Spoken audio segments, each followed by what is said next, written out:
So in my last video, I cut this beautiful crystal opal, and today we're tackling the sibling stone, the larger piece of rough. You can see it's got a really nice thick colour bar, nice grey potch on the back, and only a small cap to take off. So it should be a fun and easy cut. To give you an idea as to how much it weighs, it's over 9 carats, with a really clean colour bar.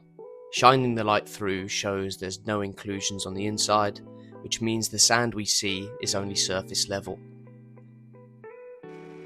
Jumping straight across to the wheels, I'm going to take off the cap first. I don't have to search around for a colour bar because it's pretty obvious that it goes all the way around already.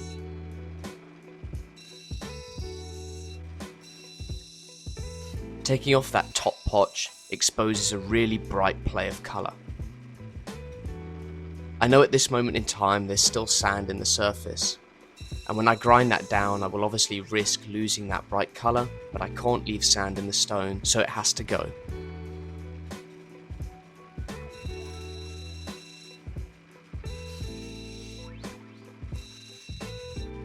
It's a really beautiful opal already, and I know this is going to be a successful cut. As the title of the video alludes to, I do make a mistake, and that will be revealed later on in the video, so you'll have to stick around for that.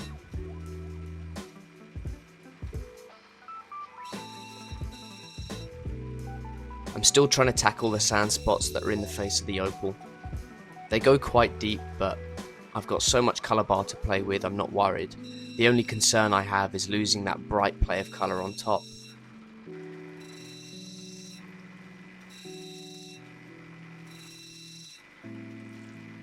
But losing the bright colour isn't as painful as leaving sand in a finished opal.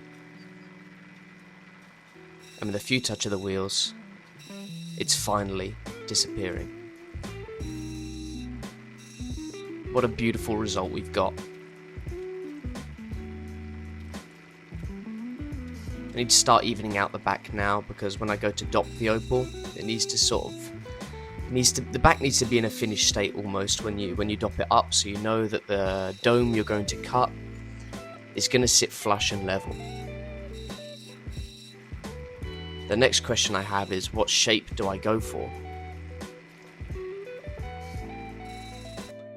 In the sunlight, this opal really takes off.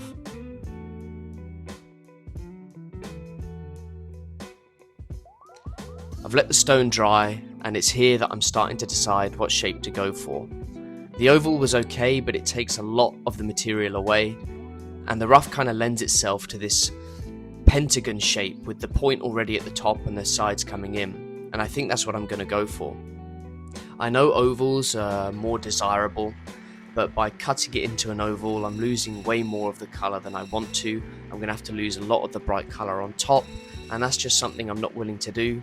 Plus, I'm a massive fan of irregular shapes. I know a pentagon isn't a regular shape, we should all be familiar with them, but when it comes to opals, usually it's cushion cuts, ovals, or rounds. So a pentagon shape, where the rough is already lending itself towards that, is quite an exciting feature. And I'm going to play towards it, keeping the stone as big as possible, and also giving it a very unique characteristic. More unique than the factual opals are. I mean, as we all know, they're all one of one, but you get the gist I'm trying to play at.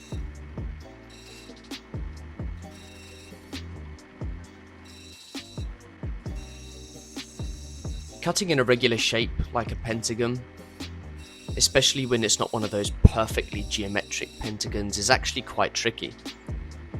There's a lot of things to take into account. Obviously, each side has to be the same length when it comes to the bottom as well as the top point, and the dome also needs to be flush.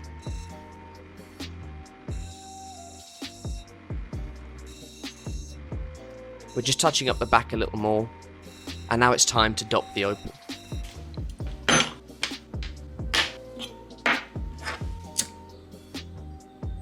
It's a big and chunky opal, so it needs a big and chunky dop stick. Heating the opal slightly helps it stick to the dop, So if you're not heating your stone just a little bit before applying it to the hot wax, I wouldn't be surprised if your opals are falling off. And now it's on the dop stick, we can really do some fine shaping. It's pretty evident at this point that the shape is really coming into its own. But the tricky part, I have to say, is making sure that the dome is even all the way around.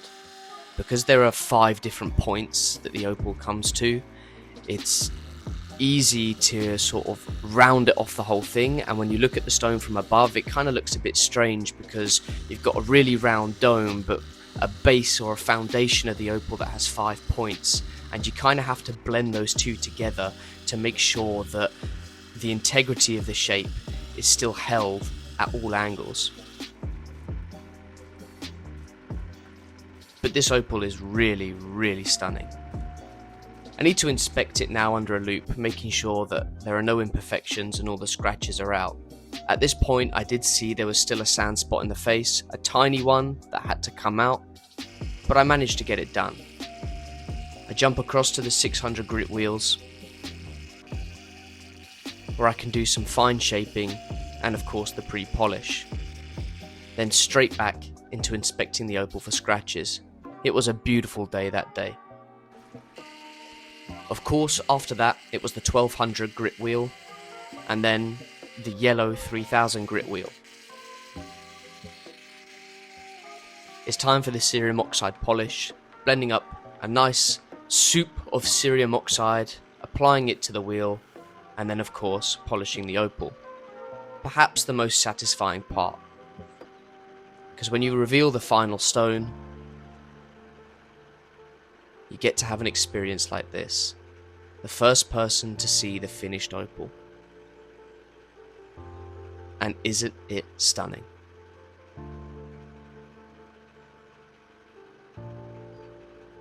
Of course, I didn't forget the lucky hat. We've just finished off the polish on the top of the dome, so now I need to take it off the dop stick, polish up the back.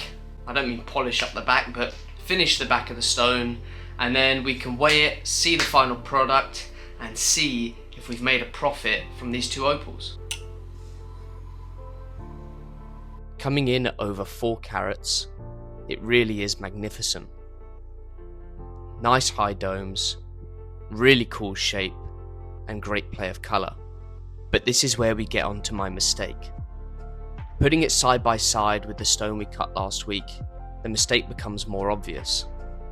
Pause the video and let me know in the comments down below if you can spot it before I reveal it. But here, if I zoom in, it becomes very obvious. The shape is totally off. With these tweezers, I'm going to point out that the shoulders of the pentagon aren't at a similar point, and the bottom is rounded unevenly as well. The sides aren't the same length at the correct points, and it just won't do. So I'm going to have to redop the opal, go back to the wheels and perfect it. Now some of you might think, well, the mistake wasn't that noticeable, you know, you could have left it that big. I now obviously run the risk of losing the 4 carat mark, but it has to be done. I put this stone down for a day and I knew that there was a mistake, but it just didn't sit with me right. I had to go back and perfect it. It's a relatively simple job, but it requires a keen eye to make sure that the corrections you're going to make are correct. And once you've done all that, you can then have the satisfaction of a perfect opal. Here it is in all its glory. There obviously was the risk of losing that 4 carat number, but that didn't matter to me. When you're weighing up an opal, make sure that your scales are calibrated. 50 grams should equal 250 carats. So always calibrate your scales before weighing your opal. That way when you come to weigh it, you know that the weight is accurate. And I still have that 4 carat mark. An absolute relief and a great result. At just over 4 carats, with a high dome of blue, green colour and a brightness of 4, this opal has a value of about £1,000. I want to thank you guys for watching, and if you think I made the correct decision of going back and recutting this opal to a perfect shape, then let me know down in the comments below. Make sure you like the video if you've enjoyed it, and please subscribe for more opal content. Thank you very much for watching.